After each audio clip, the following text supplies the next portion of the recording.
계엄령이 아닌 계몽령이다. 계몽령이라는 표현이 등장을 했어요. 어제 변론기일 때요. 그러니까 윤석열 대통령 대리인단에서 나온 발언인데요. 그리고 또 이거에 대해서 여당 내에서도 이런 얘기 하신 분이 있습니다. 이렇게 또 설명하신 목소리도 있어요. 들어보겠습니다. 국민들에게 국가 비상사태의 실태를 알려서 경각심을 가지게 하려고 비상계엄을 선포하는 것입니다.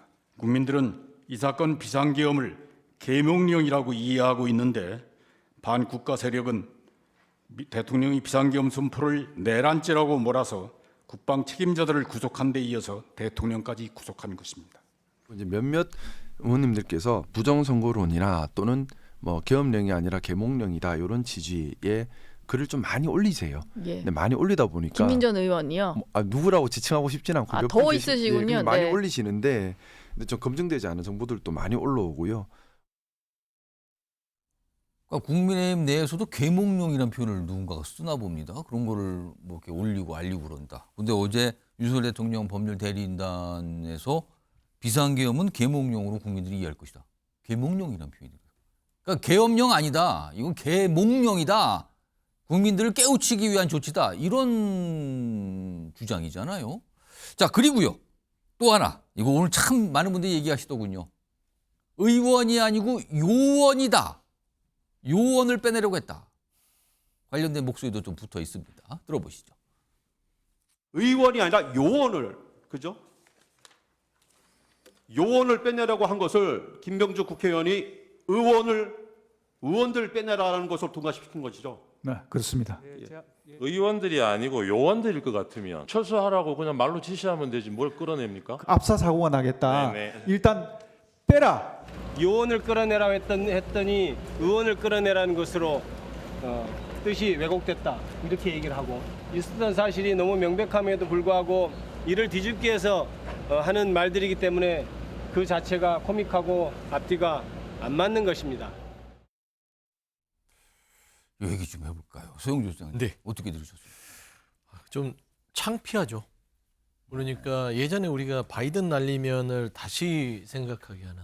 그러니까 통상 일반 국민들의 상식, 그러니까 12년 정도의 이 대한민국에서 정하는 정규 교육을 끝낸 분이라면 이게 우리를 우습게 하나? 이분들이 이런 상황들을 지금 연출하고 어제 있었던 겁니다. 그러니까 왜 의원이고 요원이다 이런 설명을 하는가? 동사를 보세요. 그러니까 의원을 끌어내라라고 했는데 의원이 아니라 요원이다. 요원을 끌어내라 그랬더니 왜 그러면 끌어내라의 동사가 왜 철수하라면 되지 끌어낼 필요가 뭐 있어요?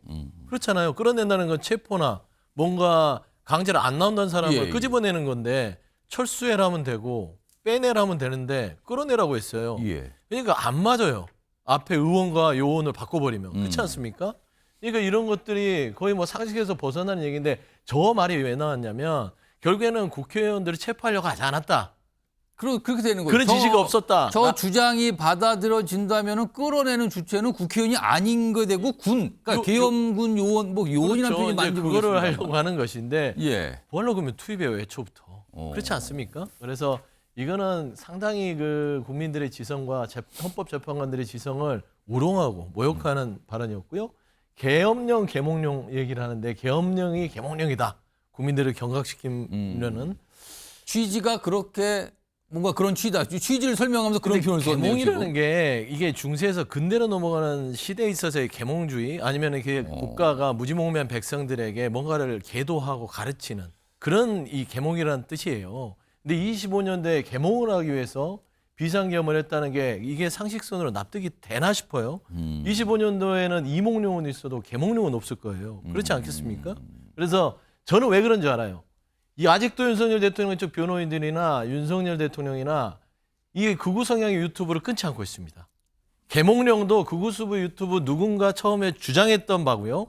그다음에 김병주 의원 얘기를 하면서 요원 얘기를 하는 것도 이것도 유튜브 상에서 요원에 대한 음모설을 또 퍼뜨리면서 의원이 아니라 요원이었다. 근데 그 요원을 그 곽정근 사령관 얘기하니까 김병주 의원이 아니 의원이지 않냐라고 해서 그게 요원이 의원으로 바뀌었다라고 지금 음모론을 퍼뜨리고 있습니다.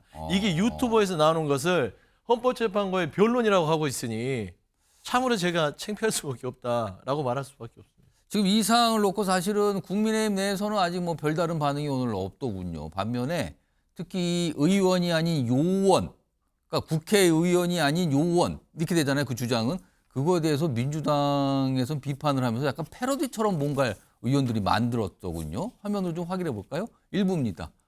이게 뭡니까? 박주민 의원이잖아요, 민주당이. 근데 은평갑 국회요원 박주민.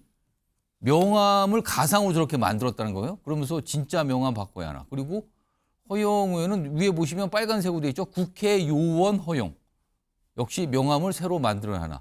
약간 이렇게 패러디 형태로 약간 비판적 입장을 저렇게 보여주는데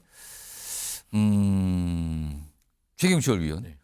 계몽령이라는 표현과 의원이 아니고 요원이다. 이런 주장을 내놨거든요. 이건 좀 어떻게 보셨습니까? 제가 저희 신문사에서 그 독자 투고 하는 데스크도 담당하고 있는데 예. 독자 투고 중에 계엄이 아니라 계엄령이 아니라 계몽령. 계몽령이다 뭐 이런 독자 투고가 하나 아, 들어왔더라고요. 그런 게 들어왔어요? 네, 들어왔더라고요. 그래서 제가 아직 못 쓰고 있는데 이걸 뭐 읽어보니까 논리는 있는데 예, 예. 근데 뭐 계엄령을 계몽령이라고 그럼 그렇게 지금 나온 표현이 그거하고 같은 표현이네요. 뭐 그렇는 것 같습니다. 그래서 예. 제가 그 투고는 사실 쓰기 어려울 것 같아서 있었는데 음. 어제 또 헌법재판소 재판장에서 똑같은 계몽령이 나오네요. 그래서 저는 그럼 이미 저런 표현을 쓰시는 분들이 꽤 있다는 뜻일까요? 예, 유튜브에 좀 있는 것 같습니다. 그래서 오. 뭐 계엄령을 계몽령이라고 하는 것은 그리고 대통령께서도 어제 얘기를 하셨죠. 그 국회에 대해서 예. 국회가 이렇게 탄핵을 남발하고 입법권을 남용해서 국회에 대해서 무언가 해야 되겠는데 할 수가 없어서 예. 국민들에게 뭔가 호소를 하고 싶어서 예. 이렇게 계엄을 했다. 그렇죠. 호소 그리고 경각심 뭐 이런 그렇습니다. 표현들이 그게 나왔어요. 어제 대통령께서 말씀하신 취지였는데 그 연장선에서 뭐 변호인단도 계몽령이라는 국민들에 대한 호소였다.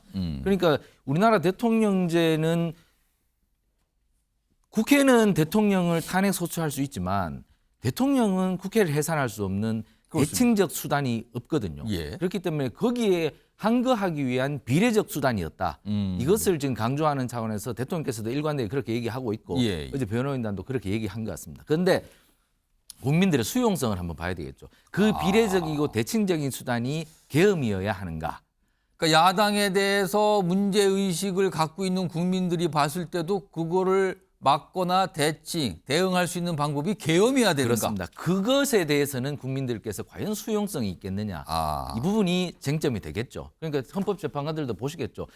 야당이 대통령 빼고 한 28차례 탄핵을 하고 예, 예. 그다음에 민생과 관련도 없는 포퓰리즘 법안이라 불리는 양곡법이나 뭐 K칩스법 이런 건 안 하고 양곡법, 노랑봉투법 이런 거 자꾸 하니까 대통령이 나라가 지금 너무 어렵다. 예. 그러한 차원에서 대통령이 방어권을 행사했다고 과연 이것을 계엄으로 받아들일 줄 것인지 아니면은 과한 방어권이다. 예. 이것은 헌법이 얘기하는 과잉금지의 원칙에 예. 어긋난 것이다. 이렇게 판단할지는 앞으로 보면 되겠죠. 그리고 요원들도 그 지금 김용명 장관의 말은 요원도 좀 어떻게 보면 제가 말도 되는 것 같습니다. 오. 대통령은 김용명 장관은 이렇게 얘기하지 않습니까? 한 6만 명, 7만 명 군인이 있어야 됩니다. 한 대통령 그만큼 필요하면 안 돼. 예. 그것은 국민들께 단순히 호소하는 계엄령이기 예. 때문에 병력이 그만큼 많이 들어가면 안 돼. 그렇기 때문에 병력을 빨리 빼내. 이런 취지에서 그 요원들을 빼내라. 대통령께서 그렇게 말씀하셨다고 주장했고 어제. 그리고 김용현 장관도 그렇게 들었다고 얘기하는 것이기 때문에 이 예. 부분에 대해서는 앞으로 관련자들이 계속 재판에 나올 겁니다. 헌법재판소에 나와서 관련자들의 진술을 또 이상 추가로 또 들어보면 요원이었는지 의원이었는지 알겠죠. 그리고 어떤 곽종근 특수전 사령관이 예. 그 김병조 유튜브에 나가서도 그렇습니다. 처음에는 요원이라고 얘기합니다. 요원들을 그 끄집어내라.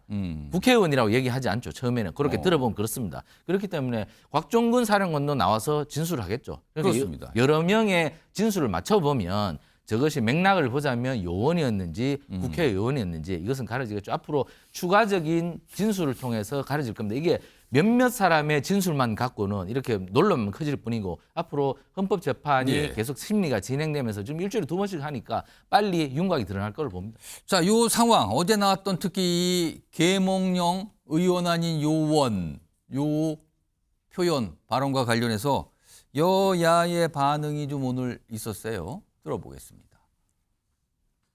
당으로서 뭐 공식적인 입장이나 공식적 입장은 없습니다. 그거는 대통령께서 광화권 행사 차원에서 얘기를 한 것이고, 그리고 사실관계를 제가 정확하게 알 수가 없습니다. 사실관계를 모르는 상태에서 거기에 대해서 언급하는 것 자체가 저는 적절하지 않다 이렇게 봅니다.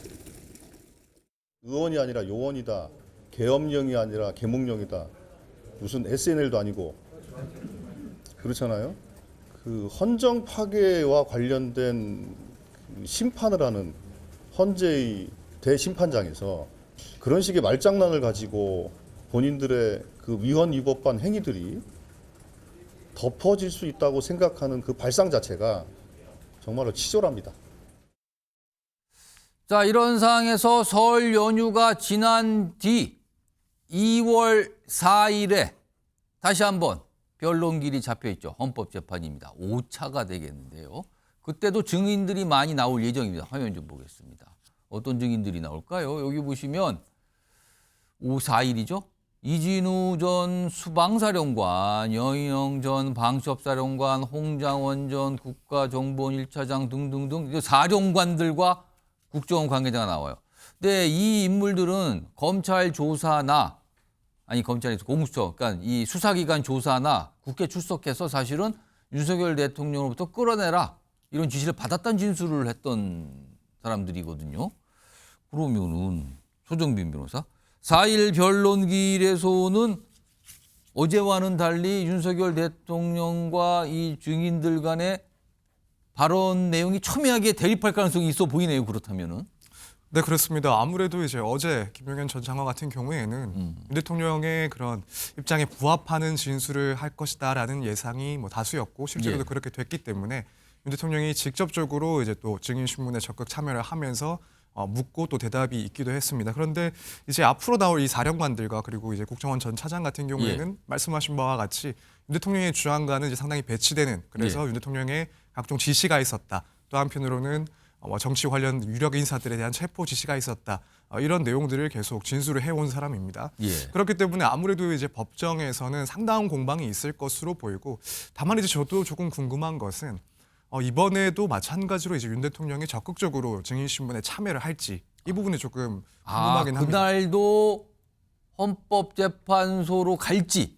뭐 출석은 할 수는 있겠지만 출석은 할 수 있다. 출석을 한 상태에서 뭐 이번처럼 직접적으로 증인에게 질문을 하고 이런 장면들이 과연 발생을 할지, 여기에 대해서는 조금 궁금한 상황이긴 합니다. 왜냐하면 이제 본인에게 유리한 그런 증인이라고 판단을 한다면 보다 편하게 증인 신문을 진행할 수 있을 텐데, 이게 아무래도 대립되고 배치되는 증인에 대해서는 뭐 대리인 입장에서 봤을 때는 이 당사자의 윤 대통령이 직접 거기에 대해서 반박을 하고 또 거기에 대한 재반박이 오가는 모습들이 보여지게 된다면 사실 상당한 부담이 될 수밖에 없지 않을까. 그렇다면 차라리 대리인을 통해서 주된 신문들을 진행하는 것이 그래도 조금 부담이 덜하지 않을까, 이런 생각이 있어서 과연 직접적으로 적극적으로 증인 신문에 참여를 할지 아니면은 뭐 대리인들이 대부분 진술을 받아내려고 할지, 이 부분은 조금 지켜볼 부분인 것 같습니다. 소정빈 변호사는 어제처럼 윤석열 대통령이 직접적으로 질문을 자세히 하는 상황은